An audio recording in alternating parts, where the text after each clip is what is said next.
জাতীয় শোক দিবস 15ই আগস্ট উপলক্ষে আজকের এই অনুষ্ঠানে আমি প্রথমেই পরম শ্রদ্ধাভরে স্মরণ করছি সর্বকালের সর্বশ্রেষ্ঠ বাঙালি জাতির পিতা বঙ্গবন্ধু শেখ মুজিবুর রহমানকে। অত্যন্ত বেদনার সঙ্গে স্মরণ করি আমার মা বেগম ফজিলাতুন্নেছা মুজিবকে, আমার 3 ভাই, আমার ছোট মুক্তিযোদ্ধা ক্যাপ্টেন শেখ কামাল, মুক্তিযোদ্ধা লেফটেন্যান্ট শেখ জামাল এবং ছোট্ট 10 বছরের শিশু ভাই আমার রাসেলকে, কামাল জামালের নবপরিণীত বধূ সুলতানা কামাল এবং রোজি জামালকে আমি স্মরণ করি। আমার একমাত্র চাচা মুক্তিযোদ্ধা শেখ আবু নাসেরকে আমি স্মরণ করি। একই দিনে রাষ্ট্রপতি, military secretary brigadier Jamil Uddin এবং পুলিশ অফিসার সিদ্দিকুর রহমান, তাদেরকেও নির্মমভাবে হত্যা করে আমি তাদের স্মরণ করছি। আমার মেজ ফুপুর বাড়ি আক্রমণ করে যুবনেতা শেখ ফজলুল হক মনি এবং তার আন্তঃসত্ত্বা স্ত্রী আরজুমনিকে নির্মমভাবে হত্যা করে। আমার সেজ ফুপুর বাড়িতে আক্রমণ করে আমার ফুপু আব্দুর রব সাইনিয়াবাদ, মুক্তিযোদ্ধা সংগঠক, এবং তার 10 বছরের ছেলে আরিফ, 13 বছরের মেয়ে বেবি, 4 বছরের নাতি আবুল হাসান আবদুল্লার ছেলে সুকান্ত বাবু, এবং তাদের বাড়িতে আরও ছিলেন সাংবাদিক শহীদ সাইনিয়াবাদ, মুক্তিযোদ্ধা এবং রেন্টু, সে ছিল সাংস্কৃতিক কর্মী এবং কাজের লোকজন সহ আরও অনেককে সেখানে হত্যা করে। 15ই আগস্টে যারা শাহাদাত বরণ করেছেন তাদের আত্মার মাগফিরাত কামনা করছি। ঘাতকের নির্মম বুলেটে জাতির পিতা বঙ্গবন্ধু শেখ মুজিবুর রহমানকে হত্যা করে বাংলাদেশে স্বাধীনতার চেতনাকে নস্যাৎ করা হয়। বাংলাদেশের জনগণের যে আর্থ সামাজিক উন্নতির পদক্ষেপ বঙ্গবন্ধু নিয়েছিলেন এবং যার সুফল বাংলাদেশের মানুষ পেতে শুরু করেছিল। বাংলাদেশে মাত্র 3 বছর 7 মাস রাষ্ট্র পরিচালনার সুযোগ পেয়েছিলেন বঙ্গবন্ধু শেখ মুজিব। এই 3 বছর 7 মাস 3 দিনের মধ্যে বাংলাদেশকে একটা যুদ্ধ বিধ্বস্ত দেশ, রিজার্ভ মানি ছিল না, কারেন্সি নোট ছিল না, যুদ্ধকালীন সময়ে খেতে একটা ফসল ফলেনি, আর যা গোলায় ছিল সব পাকিস্তানি হানাদার বাহিনী জ্বালিয়ে পুড়ে ছাড়খাড় করে দিয়েছিল। 3 কোটি মানুষ গৃহহারা, তাদের ঘরবাড়ি পুড়িয়ে দিয়েছিল। 30 লক্ষ মানুষকে হত্যা করেছিল। 1 কোটি শরণার্থী ভারতে আশ্রয় নিয়েছিল। তারপর মুক্তিযোদ্ধারা অনেকে আহত। পাকিস্তানি হানাদার বাহিনী বাংলাদেশের মাঠঘাট পথ চিনত না। পাকিস্তানি হানাদার বাহিনীর আল বদর, আল শামস রাজাকার বাহিনী গড়ে তোলে। এই জামাত ইসলামের অধিকাংশ নেতারাই এই বাহিনীগুলিতে ছিল। গোলাম আজম থেকে শুরু করে নিজামি, মুজাহিদ, কামরুজ্জামান, কাদের মোল্লা সহ মৌলানা মান্নান, আব্দুল আলিম, মৌলানা সোবহান সহ আরও অনেকের মধ্যে জড়িত ছিল। এবং এরা রাস্তাঘাট পথ দেখে দেখে গ্রামের পর গ্রাম নিয়ে যায়। শুধু তাই না, ঢাকা বিশ্ববিদ্যালয়ের শিক্ষকদের হত্যা করা, বুদ্ধিজীবীদের হত্যা করা, সব কিছু মূল হোতা কিন্তু এরাই ছিল। জাতির পিতাকে হত্যার একটাই উদ্দেশ্য, মহান মুক্তিযুদ্ধে বাঙালির যে বিজয়, সেই বিজয়কে নস্যাৎ করা, সেই বিজয়কে নস্যাৎ করে দিয়ে বাংলাদেশের স্বাধীনতাটাকেই ধ্বংস করে দেওয়া।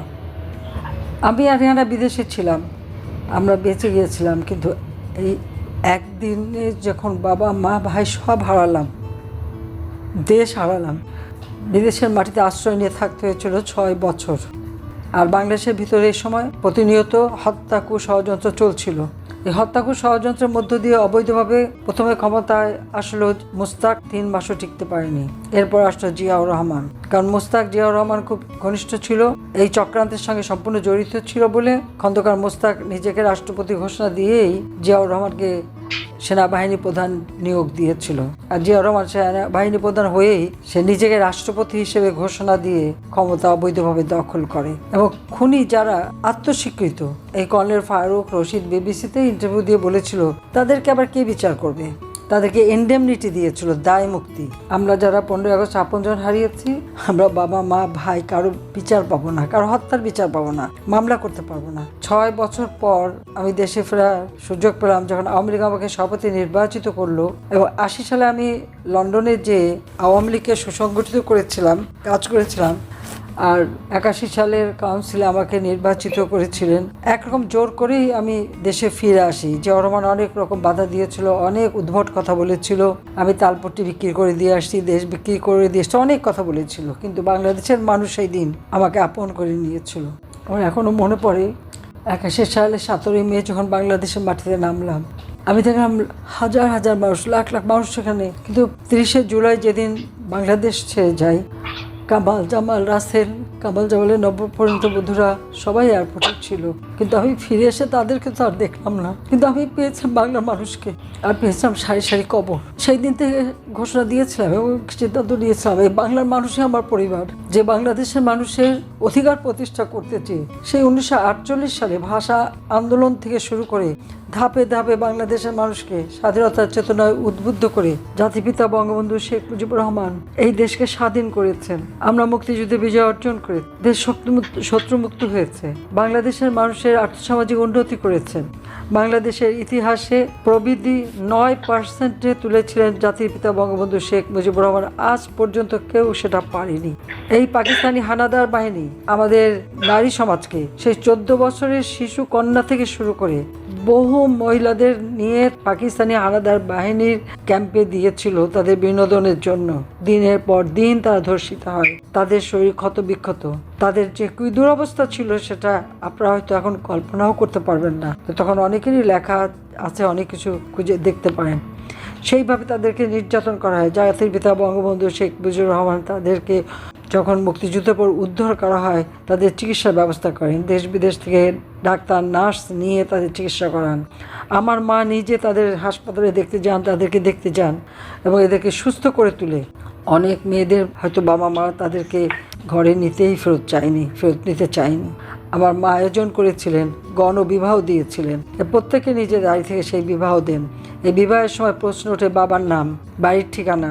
জাতির পিতা বঙ্গবন্ধু শেখ মুজিবুর রহমান বলে দিয়েছিলেন আমার মাকে যে বলে দিও তাদের বাবার নাম শেখ মুজিবুর রহমান, বাড়ির ঠিকানা এই ধানমন্ডি 32 নম্বর 677 প্লটের যে বাড়িটি, এই বাড়িটি তাদের ঠিকানা। আমার কিছু গহনাগাটি ছিল, আমি মাকে নিয়ে দিয়েছিলাম যে মা এদেরকে আমার লকারে রাখা ছিল বলে বেঁচে ছিল, বাসা তো লুট হয়ে গিয়েছিল, আমি সেগুলো তুলে দিয়েছিলাম মায়ের হাতে, তুমি ওদেরকে উপহার দাও। মা নিজেও দিয়েছিলেন যেটুকু ছিল। আমাদের গ্রামের বাড়ি পুড়িয়ে দিয়েছিল, সব আত্মীয় স্বজনের।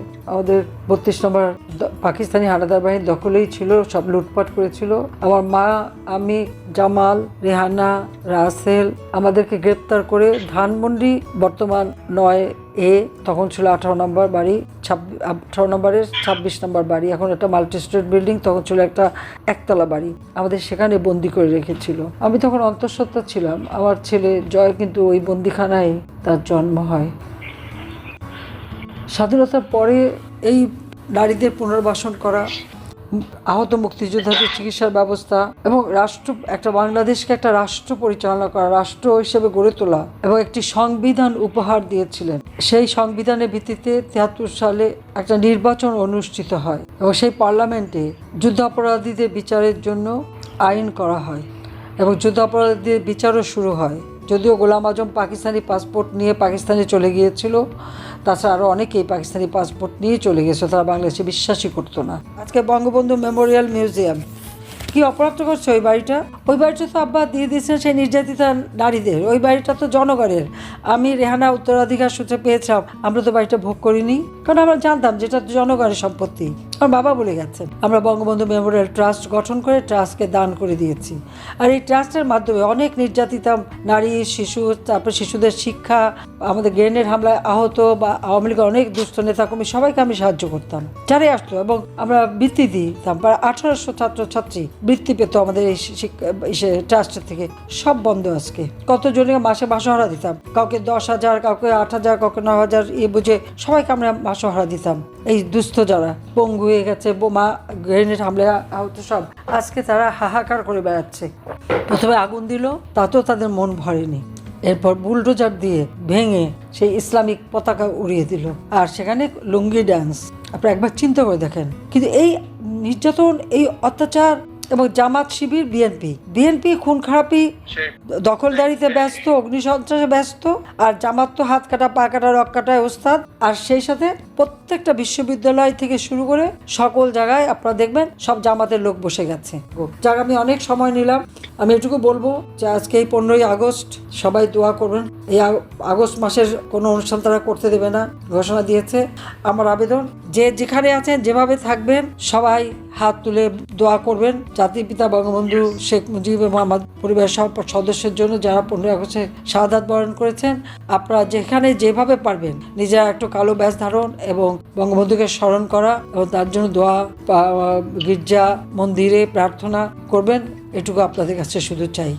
আর স্বাধীনতা জাতির পিতা দিয়ে গেছেন, এই স্বাধীনতা আজকে শকুনের হাতে পড়ে মনে হচ্ছে যারা বাংলাদেশটাকেই খুবলে খুবলে খাচ্ছে, এদের হাত থেকে দেশকে রক্ষা করার জন্য যে যেখানে আছেন যেভাবে পারেন প্রতিরোধ গড়ে তুলতে হবে, দেশকে রক্ষা করতে হবে।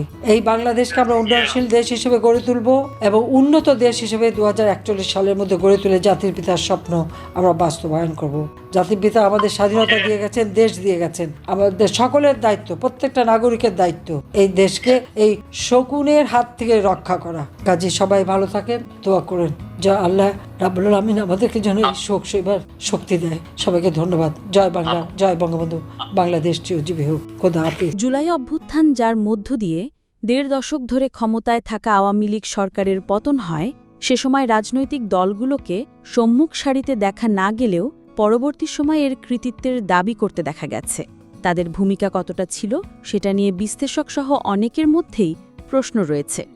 আন্দোলনে অংশ নেওয়া বেসরকারি বিশ্ববিদ্যালয়ের শিক্ষার্থী নুসরত জাহান টুম্পা 31 জুলাই নিজ প্রতিষ্ঠানের একজনকে বাঁচাতে প্রাণপণ চেষ্টা করেন এবং পুলিশের গাড়ির সামনে দাঁড়িয়ে ভাইরাল হয়েছিলেন।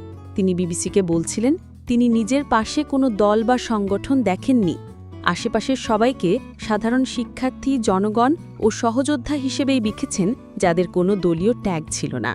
এখন যদি কোনো দল এসে একপাক্ষিকভাবে বলে যে এর মাস্টারমাইন্ড আমরা ছিলাম, আমাদের এই ক্রেডিট ছিল, এটা সম্পূর্ণ আমার কাছে হাস্যকর মনে হয়। কারণ সেই সময় আমার যে সহযোদ্ধা ছিল আমি দেখিনি তাকে বলতে যে আমি এই দলের বা ওই সংগঠন। তো আজকে এই পর্যন্তই, কিন্তু প্রশ্নগুলো এখানেই শেষ নয়। এই দেশ, এই রাজনীতি, এটা আমাদের সবার। আপনি, আমি, আমরা সবাই মিলে গড়ে তুলব সচেতনতার একটা মঞ্চ। আপনার ভাবনা, আপনার চিন্তা এবং আপনার মতামত আমাদের দরকার।